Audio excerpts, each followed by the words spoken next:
Well, give us some hint. Conference. Conference. Yes.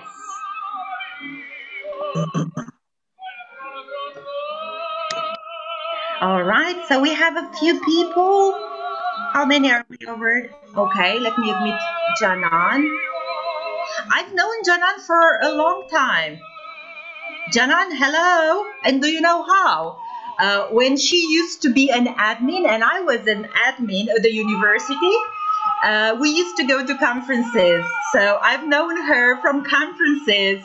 So it's like maybe 7, 8 years ago.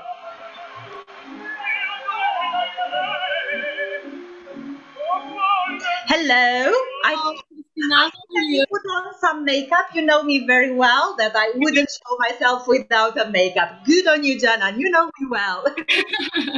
Thank you. I missed the beginning of the conversation, but I just from the context that you were talking about me. Right. Yeah. So good to see everyone, actually. You too. Thank you. Right. So Osolemio is over. You heard, I don't know if you could listen to it properly. Good evening, good evening, everyone. It's lovely to be here tonight with all of you, with so many teachers. And I still need to admit people into the meeting.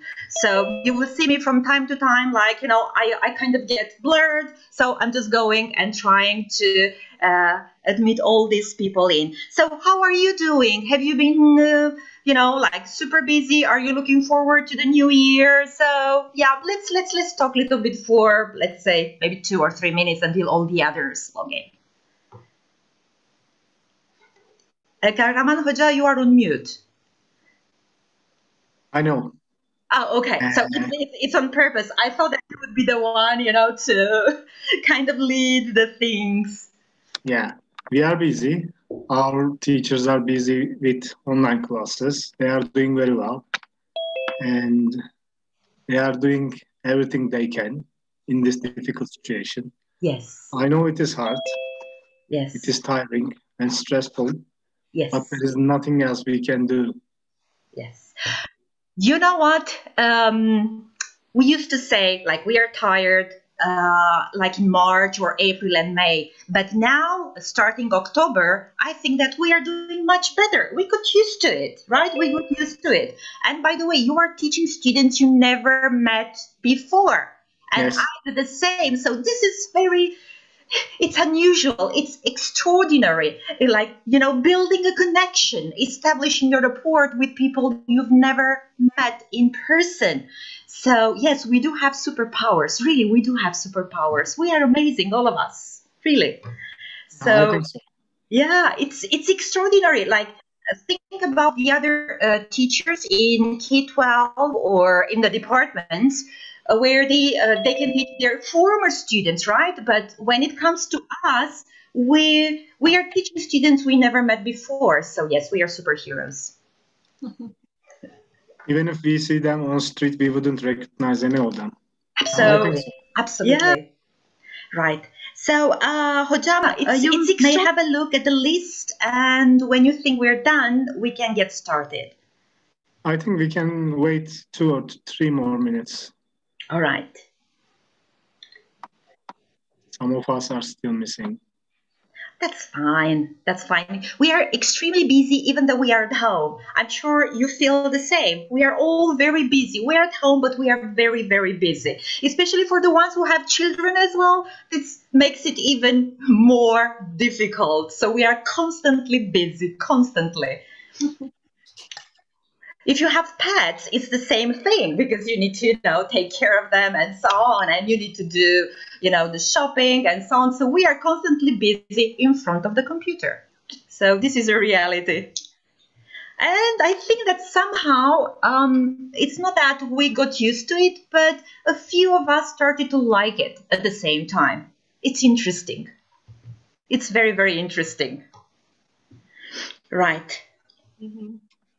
And we weren't taught at university for such a situation. This is the difficult thing. We haven't been trained, but we have superpowers, so we can adapt immediately. So we've shown We have that, adapted. Yes, yes. We have adapted so fast. Emsal Hoca. Emsal, it's the first time I hear this name. Is it a lady or a gentleman? Lady. Oh, it's lady. Okay, right. Excuse me. Come on. I mean, I've been living in Turkey for some time, but I'm not like, super okay with everything. I don't know everything, So please bear with me. Don't get offended. Yeah, it's the first time. I see this name. Right. I'll remember it. Emsal, hello. And Ülkü is a lady. Yes. Hello. How are you? I'm fine. Thank you very much. You? Okay, beautiful lady. Right. I'm doing well. I'm very happy to be here. It's our with pleasure. all of you. Yeah, right. Good. Ruveyda. Okay, Ruveyda's here. And hopefully that's pretty much all. There were some requests. I told Kahraman Bey from some other people who wanted to be a part of this webinar, but then I was like, okay, this is exclusive for your university. But I did give the link to people. I'm not sure they would show up, but just two. Okay, so I was thinking just two. Okay, so bear with me. It doesn't matter. We can share information with anyone. Yeah, of course, I know. But, like I've been doing this job for some time and there are some people who wanted to be, a little bit exclusive. So I didn't know exactly how what is your school's policy related to this? So, yeah. Right. We think if we share the information, if we share the experience, it would be better. Absolutely. Sharing is caring and it's growing. Right. Now I can actually start at least sharing my first slide, and I hope we won't have any internet issues. All right, it's loading quite slowly. Okay, you can see the screen, but not now. You can see it in full mode, right? It's in the full picture. Mm-hmm. All right. So if you're ready. Mm-hmm. We are. I'm waiting for Kahraman Bey to give me, the green light. Yeah, we are ready. Oh, we are. Oh, okay, lovely. Okay, lovely. So it was, I think, almost 2 weeks ago when I was contacted to deliver this talk related to formative assessment in the remotely teaching class. And I don't know if you had these questions on your mind when you first saw the title, like in the remotely teaching class. Well, actually, I think that what you are experiencing at Süleyman Demirel University School of Foreign Languages is what most of us have experienced, and that is we started teaching for the remote class. We haven't started teaching for the online class because there is a difference between these two concepts. So when you teach an online class, it means that you are ready, you are prepared to teach that particular class, and you have all the tools and you've been trained. Whereas when we refer to the remotely teaching class, we refer to, again, an online class, but where you had to do that because you were put in those conditions without really wanting to do it, to teach online. So most of us, I think both in private universities and state universities and in K-12, whether government-based or private, we've been put in this situation. So I wanted to make it clear for everyone here that this presentation is related to the remotely teaching class and not to a very usual digital class, an online class, right? But let's start with some funny stuff. I want you to take a couple of minutes and form questions whose answers are on the screen. And the answers are Alex, no, 2001, and Nicoletta. So could you please use the chat box to type your questions? So again, you need to form questions whose answers are on the screen. Okay, Rumeysa is on. Right. Okay. Good guess. Good guess.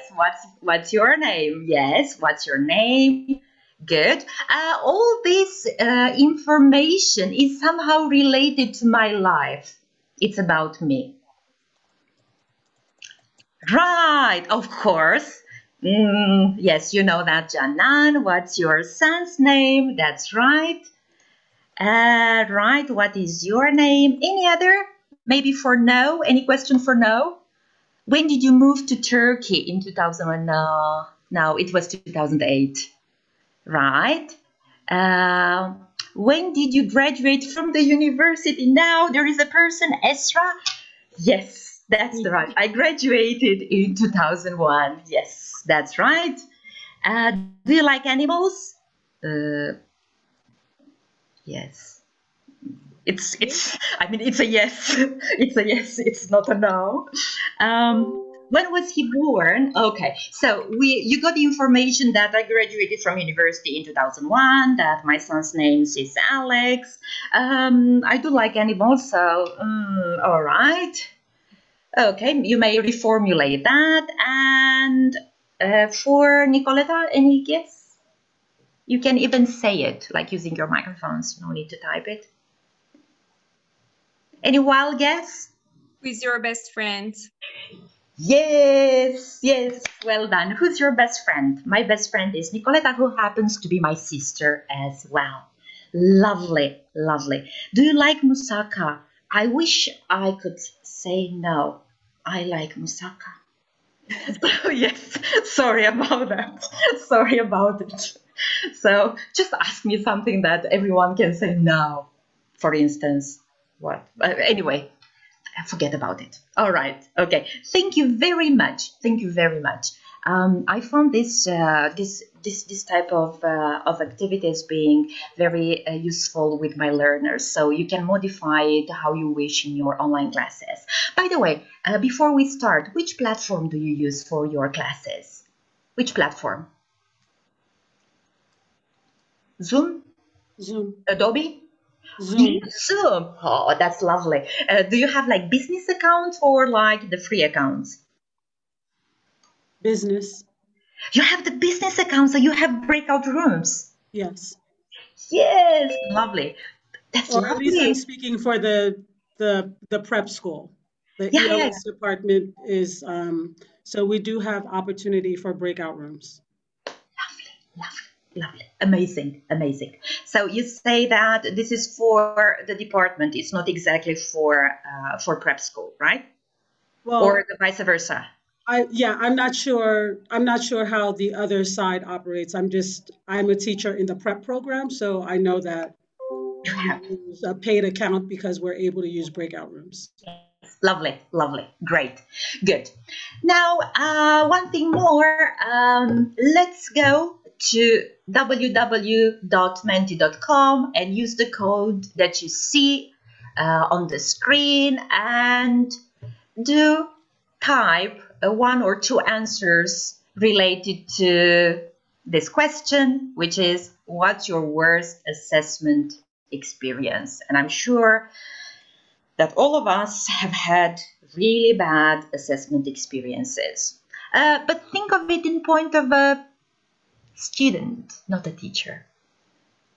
As a student in your undergrad years, and not even that, when you were doing courses, your maybe CELTAs, DELTAs, PhDs, MAs, and all this. So could you just type what's your worst assessment experience? So type a word, and you have like 2 or 3 options. I'll let you do that for 2 minutes if possible. Yeah.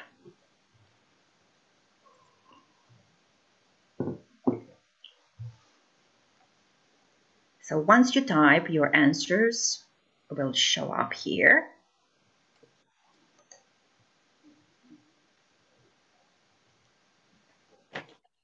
Lovely. University midterm exam, yeah.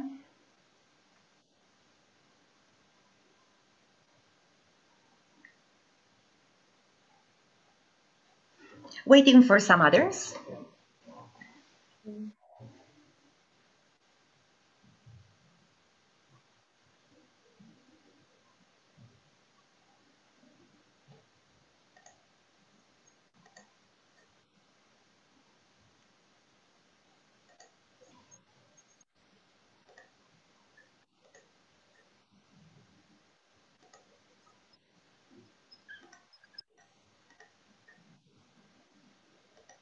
Have you typed them? Yes, lovely. 2-hour-long exam, right? A linguistics midterm. High school science, university midterm exam, first speaking exam, a methodology exam, right? Good. Any others? Let's wait for 10 seconds more. Some other? Yes, okay. It's good to wait. SAT, I guess, right? Those SATs should be SATs, I guess, right? Yes, SATs. Yeah, SATs, right. And statistics presentations. I can't even imagine what a statistic presentation exam or the presentation itself would look like. Terrible, right? Right. Good. So, yes, we all set exams and we all had bad experiences, right? The English literature midterm exam, yes, right. So someone typed into the chat box. That's right. So we all had different types of experiences, bad experiences where the exams are concerned. And when I was asked to do this webinar with you, this presentation with you today, I was really, really happy because we will be talking about formative assessment as a solution to the summative assessment. All right. So we will see how it goes. Okay. Right. Let me just move this if I can. It's a little bit slow. Right. So today we'll be looking at, yeah, right. It's because of the connection. Bear with me. Come on. Come on, be nice. Be nice. Right. So we have the overview. And in the overview, now it went very, very far into the presentation. Now you've seen it all. You spoiled it all. Why did you spoil it? Let me just do something like that. Right. Good. So we take it from here and we go step by step.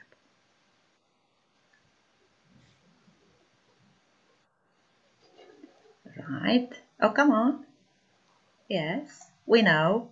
We've seen the results, and now you have to move. You need to move, please.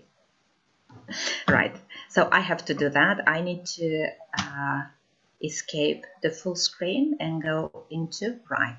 So I can move that screen. It was a little bit hard, but I will go into the full screen as well, again very soon. So the overview of the session is the following. We'll be talking about general things related to formative assessment and summative assessment. We'll be looking at formative feedback, and then we'll draw some conclusions, and I will leave some time for questions and answers. Right. It doesn't move very quickly, and I think it's because of the internet. So now I'll give it some time. Right. Good. So we are back. So we said that we'll look at types of assessment, summative, formative feedback examples, and we will draw a conclusion. Now, all of you here, 25 people, are great teachers. You are experienced teachers. I'm not saying it for, to flatter you. You are great teachers because when you prepare your lessons, you take into consideration your students and their personal needs. Not only that, you understand the content and the context in which you are teaching, but you are thinking about your students' progress. And that's why you are here tonight, to learn more on how to help them be better and learn faster. So great teachers understand, yes, the content and the context in which they are teaching. They create a supportive environment for learning, and especially now with our online teaching, the way that we teach, we need to create a rapport with our students, and it's quite hard. As I said at the beginning of our webinar, it's very hard to establish it with people that you've never met in person. But somehow I think we managed to win their trust. And we'll be talking in the last part of the webinar about motivation and how we can make the students cooperate more. I'm sure that you can manage your class to optimize the results, and you are funny in presenting and effective in presenting the knowledge and your lessons. Nonetheless, starting March, 10th of March, which was my birthday, by the way, so immediately after that day, we started teaching online. If you remember, it was 10th of March. I will never forget this birthday ever in my life. Right? We started facing lots of challenges, and these challenges were related first with the students not having enough support. And here we are talking about support in not having the technology, not having the laptops, not having the technology to log in and have their lessons, not having maybe not enough psychological support. Maybe their families pass through very rough periods, and you are teaching in a state school, and I know that many of your students are not very privileged, right? So they passed through really difficult times. And then there are some challenges related to the difficulty in maintaining group cohesion. And this happened to us not back then in March, where we kind of knew our students, but in October when we started with new students. And the well-being, not just of the students, but our own well-being. We felt alone, we felt left aside, we needed to have some support, and hopefully you managed that in your school. And then we had students with internet issues, we still have them, and we witnessed a gap, a widening gap between the students' proficiency. And that is, you know, getting bigger and bigger. But let's go back in time and let's talk about assessment. So it was in 1993 where Black suggested that the assessment has three broad purposes. And these were like, yes, certification of student assessment, achievement, and that is the student, yes, it's at B1 level, it's at B2 level, it's at C1 level, or so on. The accountability of the institution, and I know that your institution is Pearson accredited, isn't it? Like most of the School of Foreign Languages in Turkey, which is a good thing because there is a standardization. That's a very, very good thing. And of course, there are other bodies of accreditation, but this is not the time to talk about them. But one of them, which is a little bit costly and it requires some more work, is the Equals. I'm sure you know about it. And there are many School of Foreign Languages in Turkey trying to get it this year. And there is another purpose of the assessment, which is the promotion of learning through the provision of helpful feedback. And here we talk about actually formative assessment, right? So this started in 1993. And why did we need to think about the formative assessment? Because the summative assessment made some really big issues for us, and a few of them, you see them, they are on the screen, and one of them is examinations. The other one, which I find it very important, the second, is reliability and teacher marking bias. And you have the marking right? You have the marking criteria, but nonetheless, 2 teachers, 3 teachers may see the same writing in a different way, even though I know that you have a standardization, and it happens into to speaking as well. So there are some issues related to reliability and teacher marking bias, and reliability may be with a test, and we'll be talking about this online exams too. Summative assessment, again, does not contribute positively to students' motivation. Yes, they learn just for that exam and that's all. The students play the game, as Gibbs says it, like they are, okay, I'm going to learn this, but I'm going to learn it just to pass the exam, right? And it doesn't promote deep learning, and it contributes to student stress. Nothing new, I guess. Nothing new over here. So now let me go back. Let us remember a few things related to tests, because there is one thing that when we talk about assessment, and there is another thing when we talk about tests and different types of tests. Now, can any of you tell me what he understands, what they understand by assessment generally, or what are the differences between assessment and testing? They are just general things, you know. We'll pass quickly, don't worry. So differences between, you know, assessment and testing.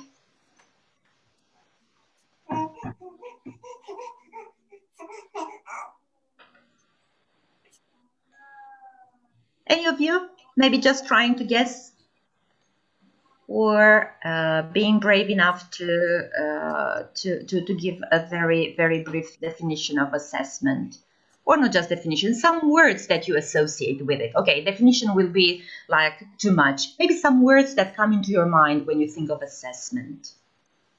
Well, trying to confirm students' content knowledge on any particular subject. Right, to confirm. To confirm. Right, trying to confirm. Right, whereas in testing is like establishing a grade, right? Putting a scale, like a student is here, or here, right? So right. it's more at like least a percentage of how they match with other students. Right, right. Okay, thank you very much. Right. When we go to testing, we have lots of different types of tests. And I was thinking tonight, you know them all. I'm sure you know them all. But let us remember a few types of tests, okay? So for each of this, I would like you to match the test type with its definition. So you can do that on your own, like taking a piece of paper or whatever, or just typing on your phone. And I will give you a couple of minutes to do that. There are 2 slides, and later on we will just go through them, okay? So let's do like this. Right, let me minimize this page so you can see it. So we have, diagnostic tests, achievement tests, direct testing, proficiency tests, and placement tests on this slide, and their definitions. So I'll give you a couple of minutes just to match the type of tests with their, as I said, with their definitions. These are all types of tests that you've been working with for many, many, many years.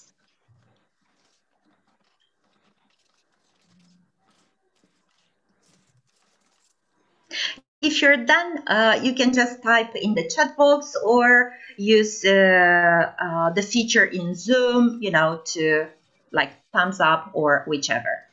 All right.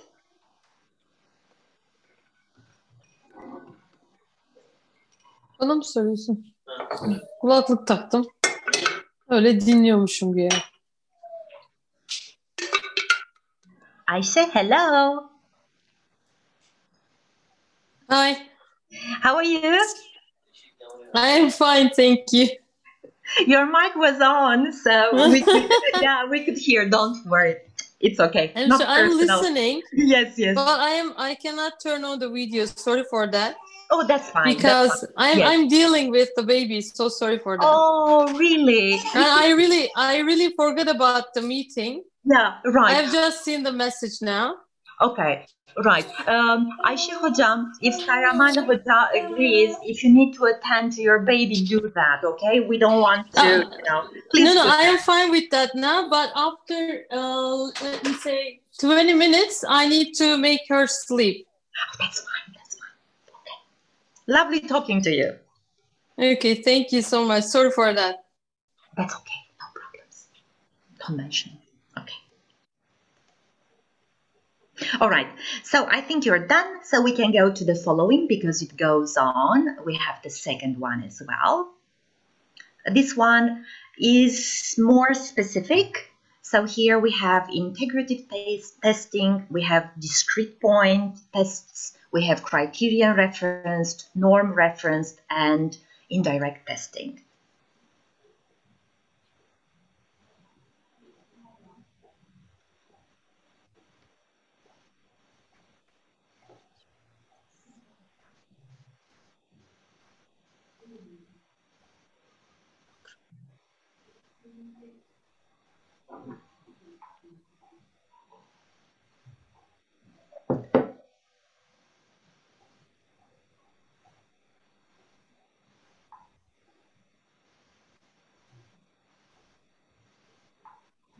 Are you done?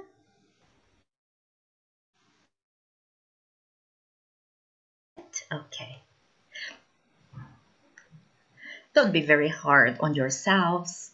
It's late in the evening, so I know that it may take more time, right? So, all right. Now you can check your answers. Check your answers, please. They are in order. So proficient as number 1 will go with number 1 over here with a definition. So you can check your answers on your own.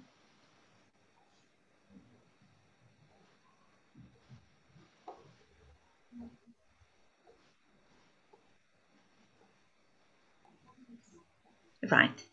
When you are done, I can just move on.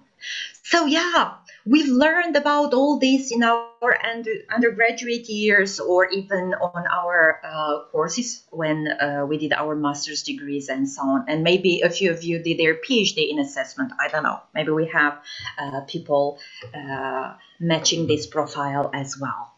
Right. So yes, assessment is not exactly something that the undergrad years prepare us for. The courses that the undergrad students are taking are not exactly, I mean, they were not in the past. I'm not sure at the moment how they functioned, but they were not exactly to the point, right? So let's go and start talking about formative and summative assessment. So if in formative assessment, we work with, right, I'm just admitting some people, I'm really sorry. Okay, so if with formative assessment, we work with things that make us or allow us to make adjustments to teaching. So sometimes we can cover more or less depending on the student's profile, and we can do quizzes, we have in-class assessment, we have portfolios, projects, homework, things that you are doing, especially the portfolios. I'm sure that you have a very good system at your school as well. So this formative assessment helps us diagnose what the problems are and when they happen and act accordingly so that they can inform teaching. So we can change the way we teach according to the results. The activities or tools are formative if the information is used to inform or adapt instruction. This is what Pinchot and Brand said in 2009, right? So they are used to inform instruction. They are used to adapt instruction to the student's needs. Whereas when we have summative assessment, this is we make judgments, right? We have fail, they pass, students pass, they move to the next level or they repeat the level, and it's more formal, right? And we like it, right? The teachers like some summative assessment. Come on, don't deny it. Right. But it has been researched that formative assessment is more helpful. And you may have heard of formative assessment like long time ago, but it's been really, really fashionable, especially in Key 12 areas, and it's called assessment for learning. Have you heard about assessment for learning? You can use your microphones. No. No, right, because it's more used in Key 12, right? In Key 12, it's more used over there and the university level, and more used in the UK, to be honest. And at the university level, we just call it, okay, formative assessment. But assessment for learning is related to formative assessment. So if you see these notions, don't get confused. So best assessments for guiding improvement for instructions and student learning are quizzes, tests, writing assignments. So all these go into formative assessment. And this is what Gaski said in 2007. Now, there are several ways to view FA, that is formative assessment, using the assessment as sources of information for both students and teachers, and we said that we use them as sources of information so we can inform our teaching and learning for the students, or follow assessments with a high-quality corrective instruction, right? So in this context, we can say that formative assessment would be beneficial. And there is another benefit of it, giving the students a second chance to demonstrate their learning. So again, Gaski said this in 2007, and Gaski wrote a lot about formative assessment. If you are curious, please do go and research more on this. Another researcher whose name is Laura Greenstein in 2010 wrote a book on formative assessment, which referred mostly to the educational system in the United States. I have the book in PDF format. If you need it, I can just forward it to you, so you don't need to buy it. Okay, so in this book, Laura not only that gives examples, specific examples of formative assessment, but she also comes up with templates, with rubrics. And we all know that this is what we want. We want to pinpoint and have rubrics for the things that we want to teach. We have rubrics for assessment, we have rubrics for teaching, and so on. And here on the left-hand side of the screen, you can see a formative lesson plan template. And you will see that it's got like 3 columns where you see the concept, the strategy, and the rationale under it. So you have the examples as well. For example, if we take the first one, which is an attention grabber, the strategy involved would be with a brain teaser, right, or with icons, and the rationale will be to establish a positive tone and so on, and anticipatory mindset. I find this is being extremely useful because they are just dividing this into pieces and tell you what to use at which point. On the right-hand side, though, you see Bloom's taxonomy and formative assessment. You know that everyone has used poor, I'm saying poor, between inverted commas, poor Bloom to show similarities at different levels. There is a Bloom's taxonomy for digital pedagogy as well, if you are curious. But today, I want to show you Bloom's taxonomy and formative assessment. So you can see all the levels and their applications and sampled formative strategies. Again, let's go, let's say, to analyzing, okay? Let's have a look at analyzing. In point of application, you see that this is making meaning by exploring and questioning. And the sample formative strategies would be chunking, and then we have the corners, and so on and so forth, right?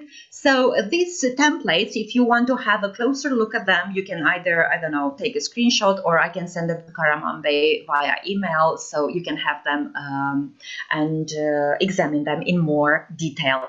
They are useful, as I said, because they somehow pinpoint the most important things related to each of the stages. And we'll see that we will have formative assessment. We have in pre, so we can do it in pre, we can do it in while, and in post. So it's really, really detailed. It's very, very detailed. But what are some typical formative assessment activities? Using the chat box, please type some examples of formative activities.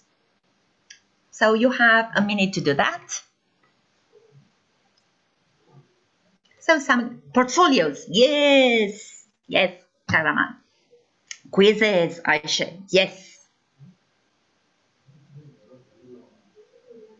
Okay, what else? Writing assignments, progress tests, yes, well done. Right. Progress tests? Okay. Thank you very much. Reflections. Right, Ayşe.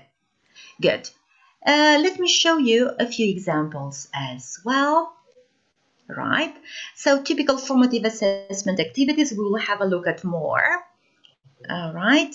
Practical exercise tutorials, assessments, drafts of assessments, project supervisions, group discussions, group work, demonstrations, portfolio presentations, reflective blogs. The ones that you mentioned too. Concept. Okay, Nancy says concept map. Right. Okay. Right. But we should also consider some mechanisms that would help us in giving efficient formative feedback. Because formative feedback is innately related to formative assessment. So I think that we can't really talk about formative assessment if we don't talk about formative feedback. So they are really, really interconnected. And there are a few mechanisms of formative feedback, and these are scripts, sheets, marking grids, model answers, demonstrations, peer feedback. We could do that if we had more time, tutorials, and e-assessments. Actually, we used to do that in face-to-face lessons, right? Peer feedback, especially in the writing lessons. But I'm not sure that we could do this very well. So are you doing this peer feedback in the remotely teaching class? Not so well. Yeah, it's quite hard. Especially, look, that's the thing, especially with students that you have never met. I mean, you are, yes, establishing a good rapport, but then they need to have a good rapport among each other so as to have an effective peer feedback. So that's quite hard in our remotely teaching class, right? Knight in 2001 suggested that good formative assessment means designing learning sequences that afford plenty of opportunities for good learning conversations arising from feedback on good tasks that are matched to course learning outcomes. So we will see that actually formative activities with somehow need to be embedded into our course, and then they need to be shown in our course outcomes. We have a teaching tip, and that is the formative assessment and the feedback, and formative feedback should be integrated into our teaching. And one way to do this is that to use our formative activities and make sure they are aligned to our module or course outcomes. If we don't align them with the outcomes, with the goals, then they will be somehow left in the middle. And I think that is a very important point. Right. And also we need a framework. We need a framework for everything that we are doing, for your PDU unit. You do have a PDE unit, don't you, at your school, right? Professional Development Unit. Your Professional Development Unit has a framework, right? Because you can't really decide to do whatever, professional development activities because you think they're good, right? So there should be a framework, and then where you are taking your teachers and place them at different levels according to their interests, their qualifications, and then according to the framework, you can provide appropriate courses for them. It's the same like for all the things that we are doing in our teaching. So we should have a framework for formative activities as well. And I put like 8 of them there on these slides. I want you to have a quick look. And I will tell you, and I will stop at one that I find particularly important. Not that the others are unimportant. No, they are equally important. But I find a few as being, mentioned and highlighted.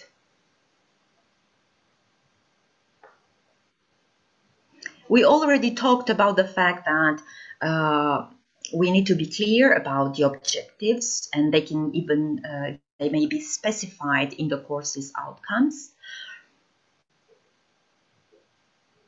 And also students, for instance, number 4, students need to be aware of the timings when the formative assessment would be held, so they can get ready.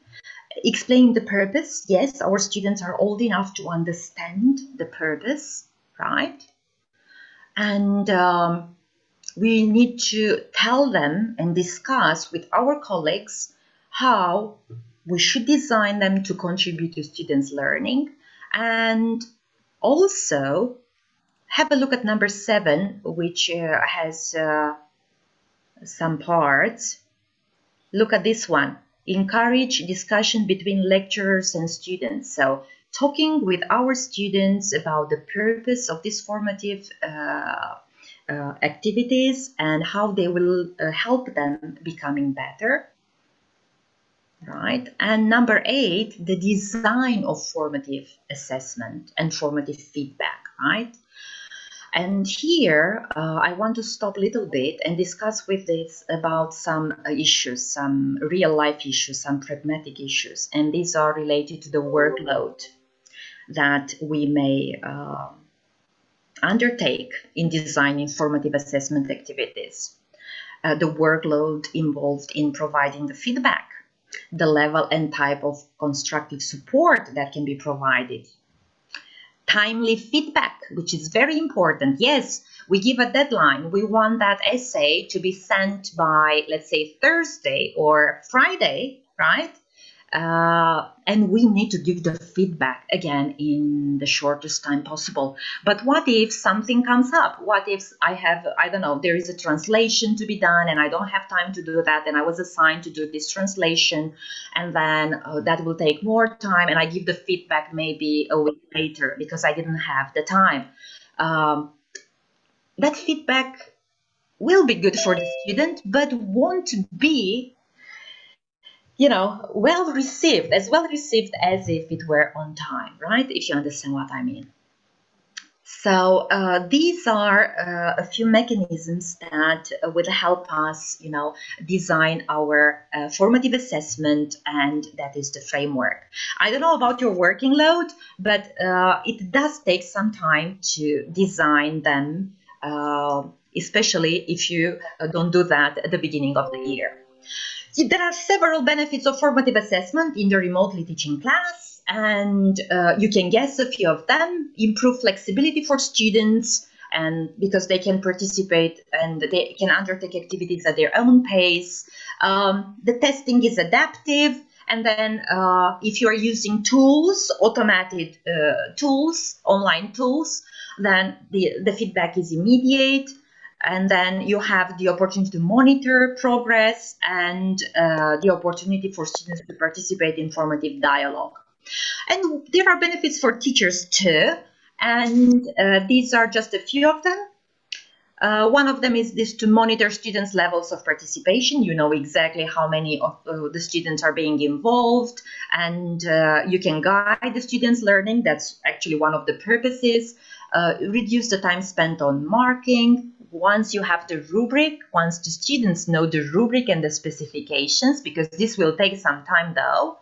And another benefit will be that you could produce diagnostic reports and individualized feedback. Right. Now let's have a look at a few examples of the ICT usage in formative assessment and formative feedback. One of them is the virtual learning environment. I'm sure you have it. It's like the university's platform, right? It's the university's platform. Probably yours has a different name, where you can make announcements, where you can upload your quizzes, your exams, and so on. And you have, you know, the discussion board as well. So all of this and others, such as Blackboard or WebCT or Moodle, right? These are the ones used mostly abroad. Though there are universities in Turkey using Blackboard too. I think one of them is Izmir Economics. Another way of using formative assessment and formative feedback is through email, and we've been doing this. I think you are receiving the portfolios, your writing portfolios via email. And another one which I found interesting is the following. Let me see if I can erase this here so you can see it better, right? A personal response system. That's a very nice, that's actually an activity. Who wants to be a millionaire? So this happens like in an online environment.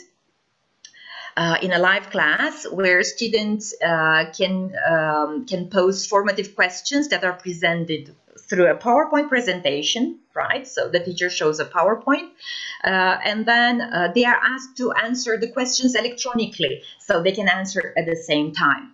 And they record their responses and they send them to the teachers, and then that will make it quite fair to all the students. And of course, we have the automated feedback tools, but they are a little bit expensive, so I'm not sure that you are using them in your school, right?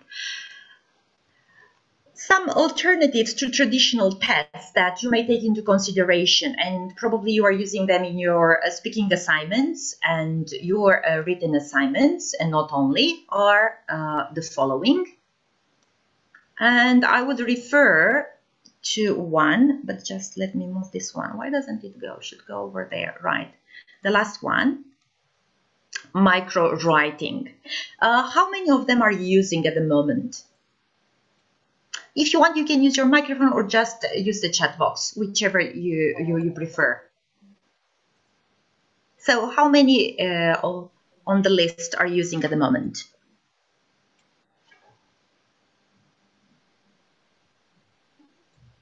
Portfolios, are you using portfolios? They are quite hard because you need a platform where the students would actually come. 5 of them. Sorry? 5. 5 of them. Okay, that's lovely. Lovely. Right. So you have the interaction with students, observation of classwork, definitely homework task, quiz applications.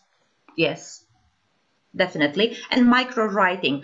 I don't know if you heard about micro writing. Micro writing can be done using Padlet. You all know Padlet, where you can set up, let's say, weekly. You can set up a small task, and where the students can just upload 2 or 3 sentences. The longest would be a paragraph. So that is micro writing. If you give them more, or if you ask them to write more, that will be, you know, kind of like a weekly assignment they do for the writing class. So you keep it like shorter. So it will be, as I said, 2 or 3 sentences, let's say a response to something that you post. So all of the students would post their writings on Padlet, and that will not take a lot of time, because we all know our students don't like spending a lot of time on their homework. You know this, right? Good. All right.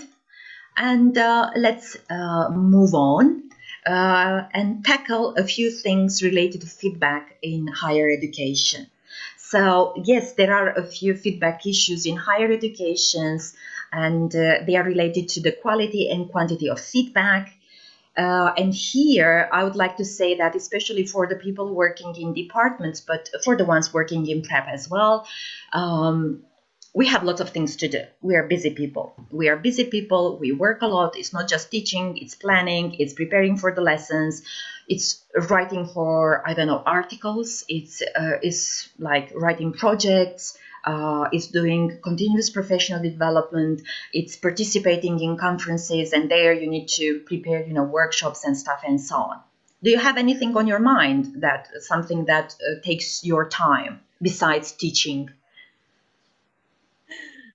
Lots of things. Housework at the same time, the much Right. Yeah. more difficult parts, Yeah.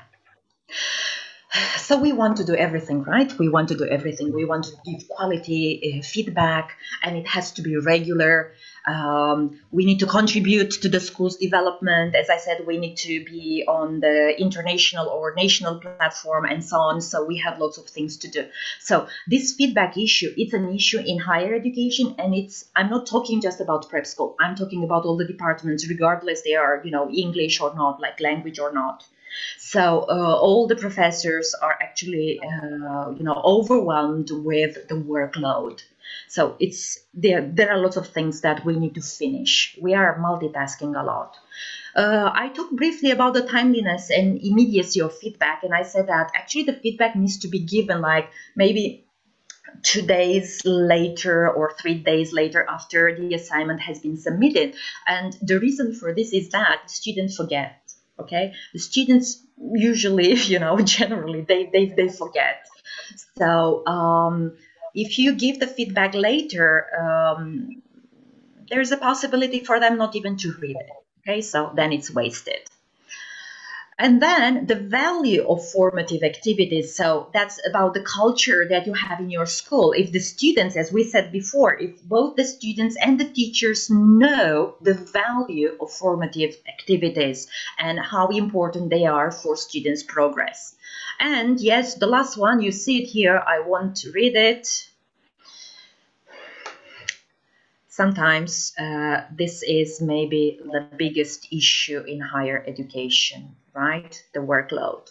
I'm not sure if in state schools things stand like that, but I guess in private it's even worse.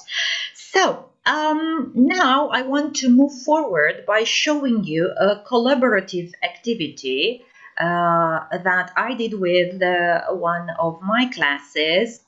It's on writing an essay. I will show you briefly, and I hope the internet will be okay to go through it. So I have here around 20 students working on an essay. They've been assigned in groups, so they work in groups. The first group is writing the introduction, the second is writing the first paragraph, the third paragraph, and so on, and a conclusion. But at the beginning, all of them brainstorm ideas. So this was a collaborative task that they did within 60 minutes.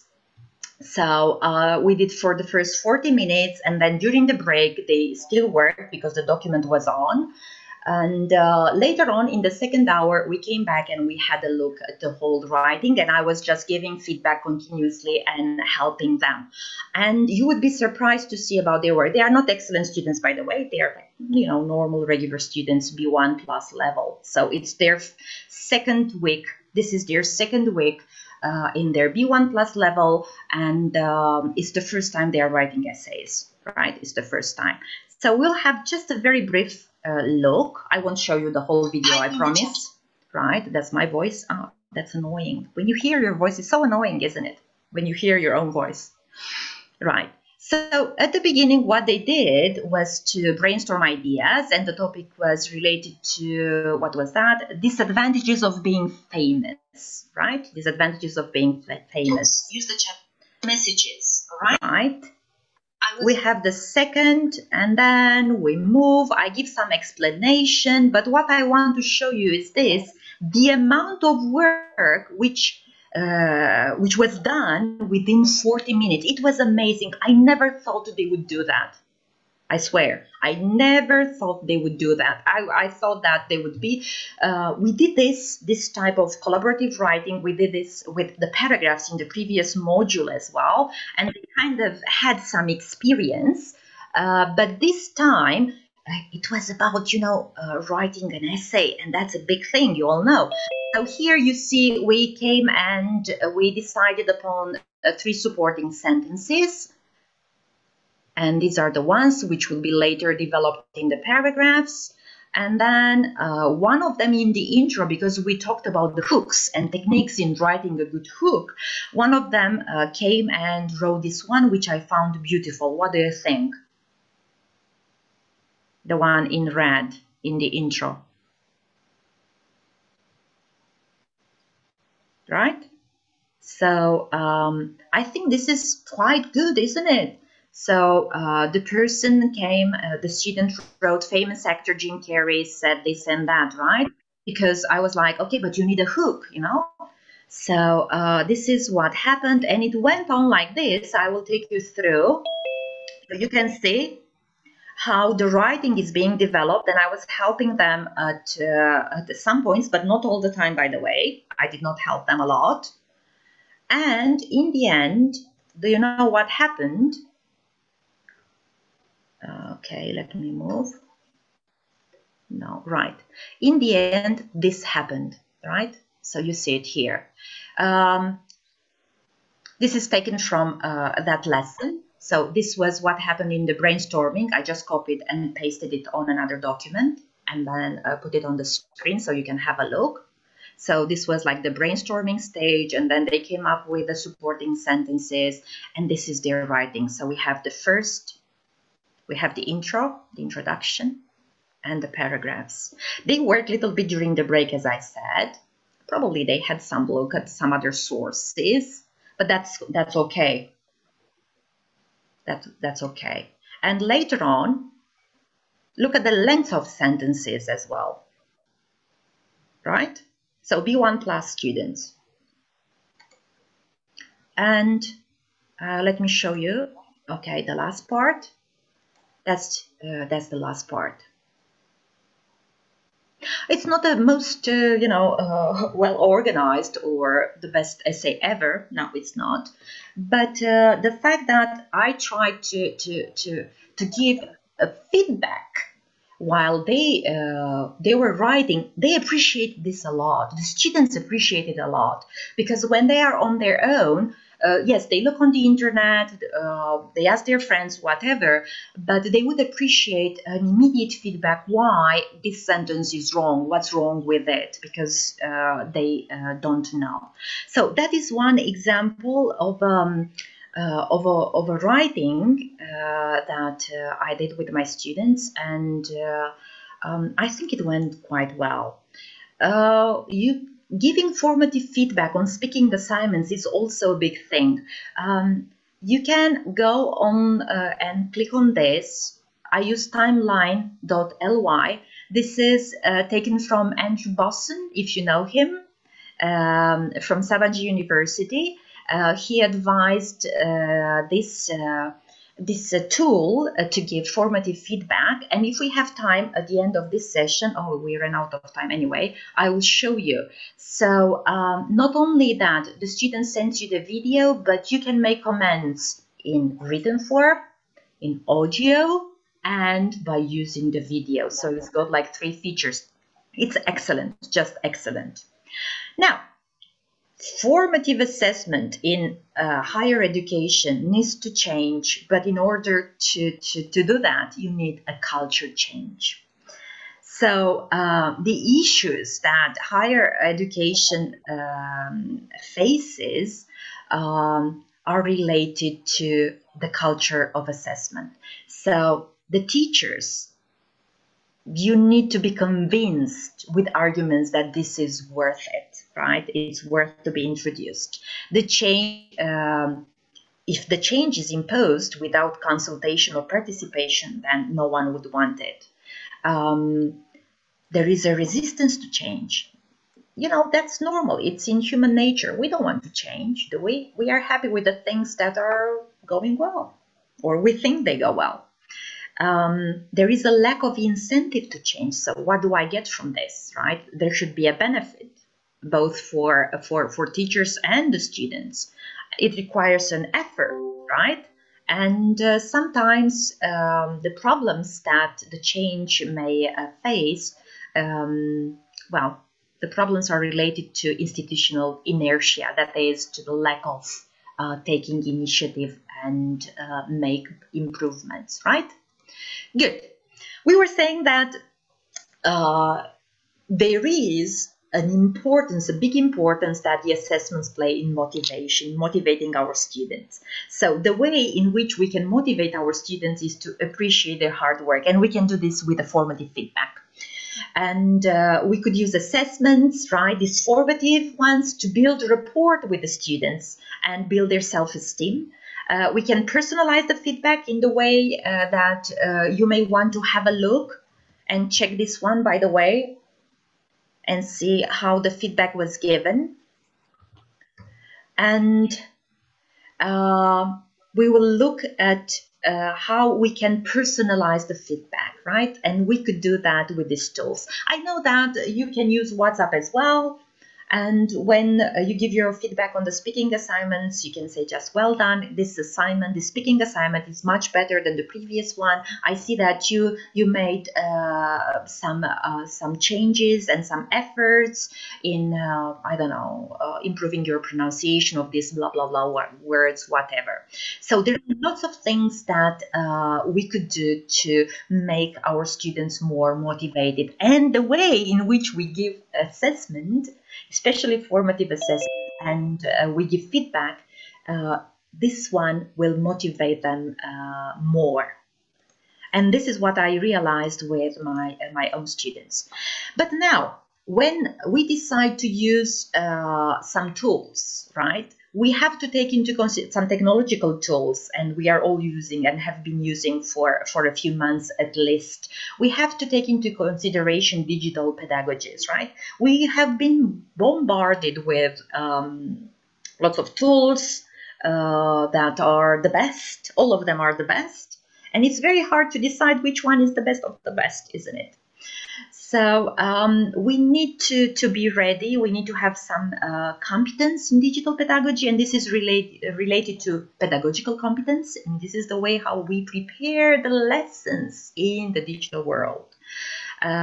We need to have the digital competence, right? We need to know how to operate systems, and the ethical competence, right? And we need to teach our students